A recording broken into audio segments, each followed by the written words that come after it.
Oke guys, balik lagi sama gue si Krempeng di sini. Jadi di video kali ini gue udah bersama dengan iOS terbaru yang udah dirilis sama Apple, yaitu iOS 17.4 beta pertama. Ini developer beta pertama.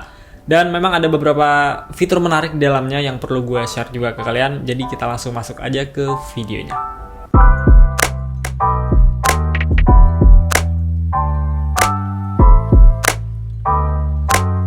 Ya, selain iOS 17.4 beta pertama, Apple juga merilis untuk updatean di device yang lainnya, yaitu ada iPadOS-nya untuk 17.4 beta pertama.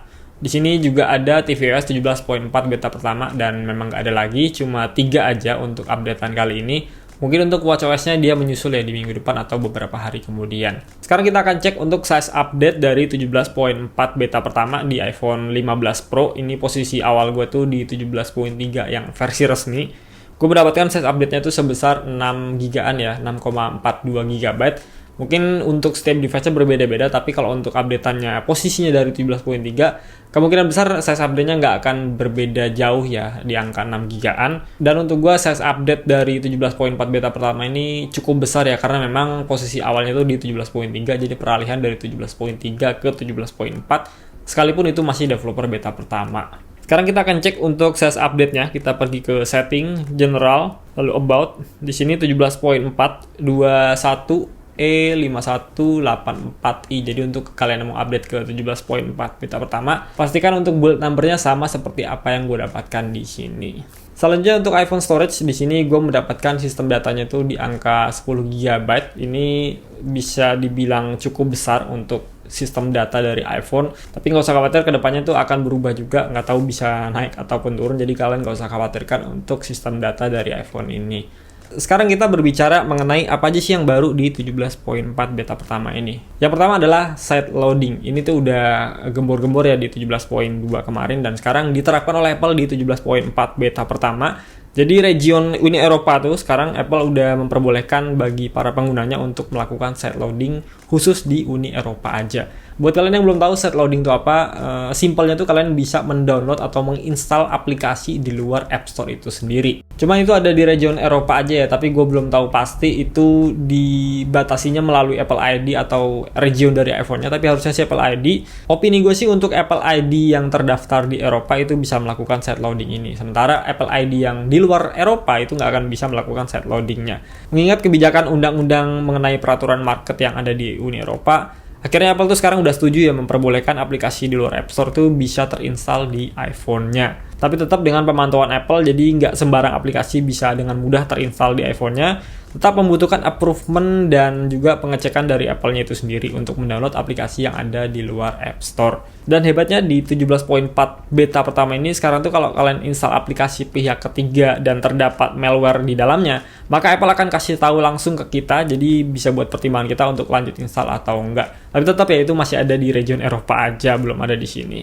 Dan gue nggak tahu ke depannya bakalan tersedia di region yang lainnya atau enggak. Tapi gue sih berharap bisa lebih luas lagi ya untuk regionnya. Jadi paling nggak ini jadi kabar baik buat kita biar bisa leluasa pilih aplikasi yang kita mau untuk diinstal di iPhone-nya ini.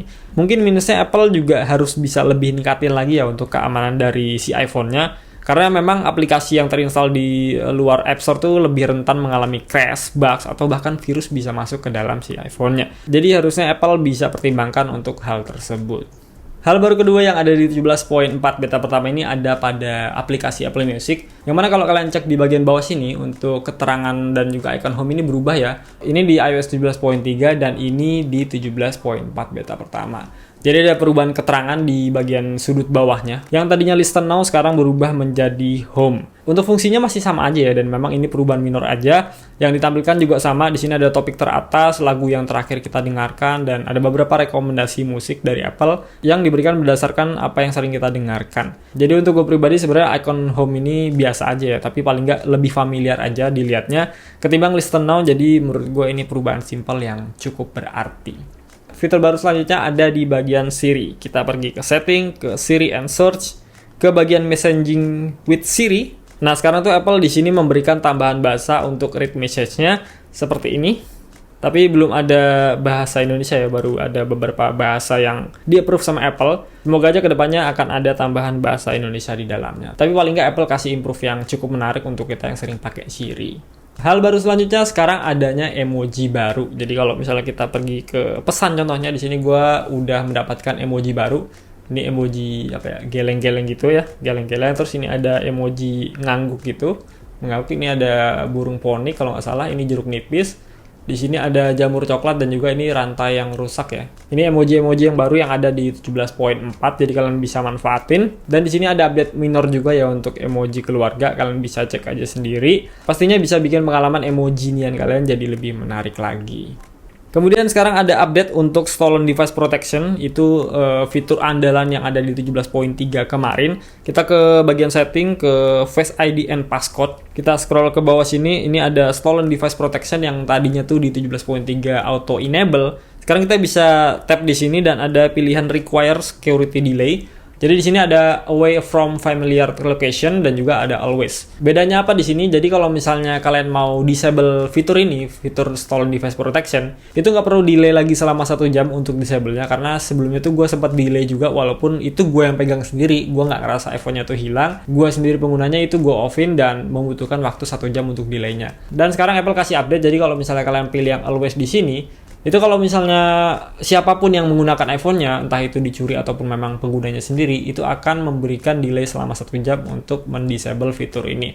Tapi kalau kalian pilih yang away from familiar location, itu dia akan memilih juga ya lokasinya tuh di mana sih iPhone ini berada. Kalau misalnya emang ada di lokasi yang familiar yang sering dikunjungi seperti rumah atau tempat kerja, pada saat kalian disable itu akan langsung off, jadi nggak perlu membutuhkan waktu selama 1 jam lagi untuk delaynya.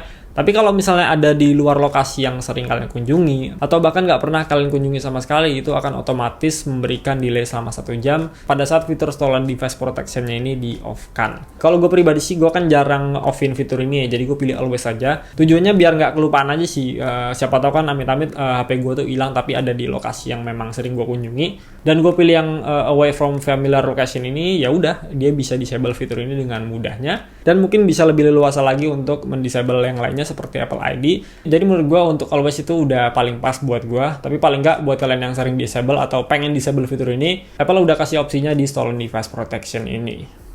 Dan yang terakhir di sini ada tambahan keterangan ya di bagian General About. Kita scroll ke paling bawah. Jadi di sini ada keterangan Identifiable Region Unknown ya, di sini nggak tersedia atau tidak terdeteksi. Gue nggak tahu ini untuk apa. Jadi menurut gue ini ada hubungannya dengan site loading di Uni Eropa. Mungkin karena region Apple ID gue ini ada di Asia. Jadi keterangannya unknown di sini, nggak kedeteksi di Uni Eropa, jadi nggak bisa melakukan site loading. Mungkin ya, mungkin menurut gue kayak gitu. Dan di sini ada keterangan juga untuk learn more-nya. Gue tap juga dia nggak memunculkan apa-apa. Oke, itu dia untuk fitur baru di 17.4 beta pertama. Untuk performa, gue nggak ngalamin hal yang berarti di 17.4 beta pertama ini. Gue udah menggunakan ya mungkin kurang lebih 2 hari ya kalau misalnya setelah kalian menonton video ini. Gue udah coba pakai juga, nggak ada masalah sama sekali untuk penggunaan gue yang rutin, nggak heavy juga. Gue nggak ngegame dalam 2 hari ini, gue pakai sosial media aja, nggak berat juga penggunaan gue. Itu aman-aman aja ya, gue nggak ngalamin bugs apapun di aplikasi bawaan Apple, dan gue nggak ngalamin crash ataupun mati sendiri iPhone-nya atau keluar sendiri aplikasinya, gue nggak ngalamin sama sekali. Lalu untuk isu overheat gue masih sedikit ngalamin ya, masih anget aja si iPhone-nya ini. Gue nggak tahu kenapa di iOS 17 begitu. Jadi pengen cepet-cepet nungguin iOS 18 muncul biar langsung gue update. Mungkin dengan adanya iOS 18 isu overheat-nya bisa lebih berkurang atau mungkin hilang ya. Kalau misalnya nggak hilang juga, ya mungkin karena iPhone 15 series ya yang kayak gitu. Gue nggak tahu juga kenapa. Yang jelas gue pakai ini masih anget, bukan kategori anget ataupun panas yang berarti. Tapi cukup mengganggu untuk gua yang pemakaiannya nggak ngegame, nggak pakai yang secara heavy user. Tapi paling nggak masih dalam kategori yang oke menurut gua. Untuk baterainya di sini gua mendapatkan battery health kayaknya sih masih sama ya. Oh ya, masih ada di angka 100%. Kalau kalian penasaran dengan cycle count-nya, cycle count dari iPhone 15 Pro gua yang udah gua pakai dari 22 September ya 2023. Itu sebanyak 172 kali, jadi ini cukup banyak ya untuk cycle count-nya. Penggunaan gue juga ya kadang nge-game kadang enggak, jadi baterai health gue masih ada di 100%. Nggak peduli juga baterai health gue berapa, tapi paling nggak gue mau ngasih tau ke kalian. Dan untuk screen on time gue di 2 hari ke belakang, itu di hari Jumat sama Sabtu ya berarti, itu gue udah update ke 17.4 beta pertama. Untuk di hari Jumatnya gue mendapatkan screen on time-nya tuh sebesar 8 jam 40 menit, ini untuk penggunaan gue. Hotspot ini biasa gunakan di kendaraan pada saat gue hotspotin iPad gue. Dan untuk di hari Sabtunya, gue mendapatkan untuk screen on time-nya sebesar 8 jam 27 menit dan penggunaan gue kurang lebih sama ya. Jadi nggak ada perubahan yang berarti untuk screen on time-nya, sementara di 17.3 kemarin ada di 7 jam 30 menit, ada yang 10 jam tergantung penggunaan juga. Tapi biasanya untuk di hari libur, iPhone-nya ini lebih sering gue gunakan ya, jadi kemungkinan besar screen on time-nya akan mendapatkan lebih sedikit. Ya, itu dia untuk 17.4 beta pertama. Untuk updatean selanjutnya di 17.4 beta kedua, kemungkinan besar ada di hari Selasa atau Rabu ya, di tanggal 6 atau 7. Itu sekedar prediksi aja, mungkin bisa lebih cepat atau mungkin bisa jadi lebih lama lagi. Kita tungguin aja untuk updatean selanjutnya, dan semoga aja harapan gue sih side loading ini bisa muncul di region Asia, terutama di Indonesia. Ya, gue rasa gitu dulu aja video dari gue. Semoga bisa bermanfaat. Kalau kalian nggak keberatan, bisa like, share, and subscribe channel gue. Kita ketemu lagi di video berikutnya. And goodbye.